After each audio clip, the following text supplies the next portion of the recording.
It's simply called The Afghan Girl, one of the most iconic photographs ever taken, and certainly the most successful and well-known covers National Geographic has ever put out.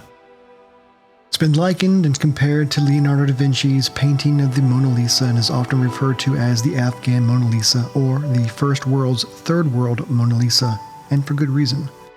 The photo is of a 12-year-old Pashtun girl wearing a maroon shawl with a green undergarment, set against a greenish backdrop and staring into the camera with startling bright green eyes.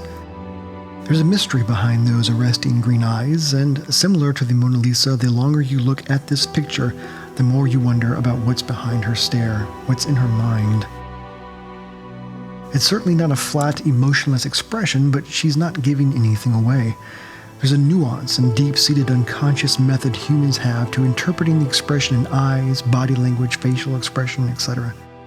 What you see in this photo is anger, sadness, strength, patience, all held back with reserve. This intense gaze became the symbol for the struggle faced in Afghanistan. But is that interpretation correct? Are we seeing the stoic expression of the Afghan woman's plight, or the stolid response towards the person behind the camera? This is up for debate because there's more behind this picture than one might think.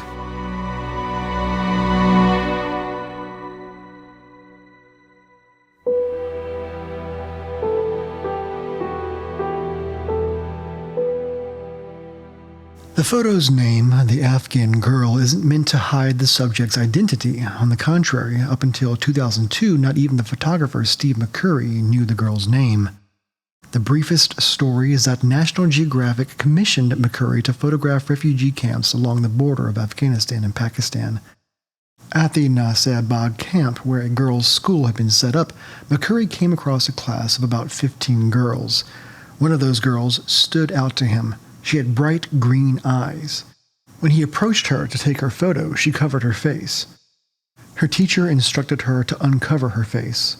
McCurry took the photo that would become the Afghan Girl, and she left without saying a word. Having taken his shot, McCurry moved on and never even got her name. But there's more to this story than that. Let's go back a bit.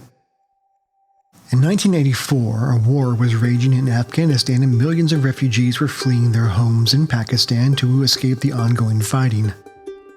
National Geographic's Steve McCurry was along the Afghanistan-Pakistan border covering the crisis and going through various camps documenting the circumstances.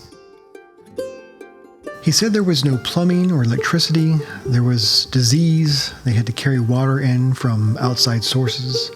In all respects, it was terrible circumstances for all. However, at one of the camps near Peshawar, Pakistan, McCurry heard the sound of children's laughter coming from a large tent, a makeshift classroom for an all-girls school. As he wandered through the tent, he noticed one of the 15 female students had these striking green eyes. He approached, and just as he took the photo, she covered her face. She was one of millions of refugees displaced during the Soviet occupation of Afghanistan and the growing conflict between the Mujahideen insurgents and Soviet occupying forces.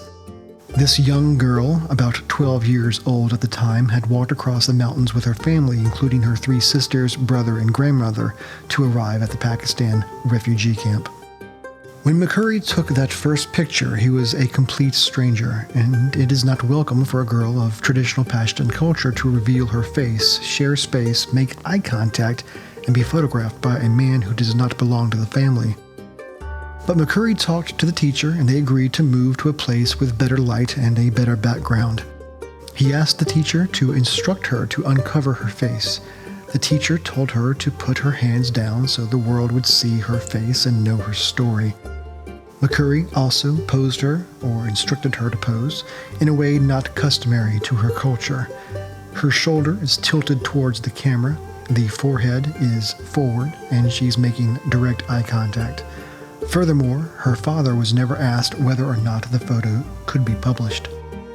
In later years, she would express that she was simply angry over having her picture taken. She would say she went from scared of this stranger to simply angry. When the photo was finished, she quickly left and began talking with her friends. And that was it. McCurry didn't know what he had until 2 months later when he got back to develop the film. He showed 2 versions to his editor at National Geographic. The first image was the one he took when he first approached her and she covered her face. The second was the now iconic image with her staring into the camera, and as soon as the editor saw that second image, he knew it was going to be the next cover of the magazine.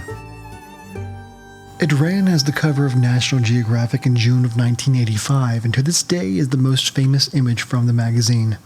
But the identity of the girl would remain a mystery for 18 years. In January of 2002, National Geographic and Steve McCurry organized an expedition to discover whether or not she was still alive. Many people presented themselves as the girl in the picture, but McCurry and his team had visual pointers to the real Afghan girl. Digital iris recognition technology was able to help them identify those that weren't really the girl they were seeking. The National Geographic crew spoke to hundreds of people. There were those that said she was even dead, but one man said he not only knew the girl, but her brother as well. Her identity was confirmed as Sharbat Gula. She was around 30 years old at the time and living in a remote region of Afghanistan, having returned to her native country after leaving the refugee camp in 1992. McCurry took her photo again with the permission of her husband. Sharbat Gula has said she's had a hard life. Her husband has since died, as well as one of her 6 children.